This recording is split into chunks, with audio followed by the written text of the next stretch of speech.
Welcome to Pinoy Scoop.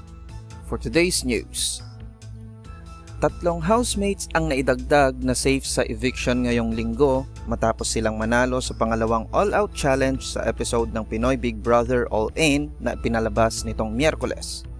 Ang Team 2.5 na kinabibilangan ni celebrity house guest Daniel Matsunaga, Maris Racal at Vicky Rushton ay sinigurado ang pagstay nila ng isa pang linggo sa loob ng bahay ni Kuya.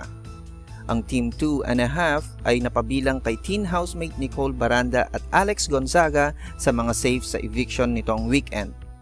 Si Nicole ang nanalo ng unang all-out challenge noong Martes, samantalang si Alex naman ay naghihintay namang lumabas ng bahay. For more news, visit and subscribe to our YouTube channel at www.youtube.com/PinoyScoop.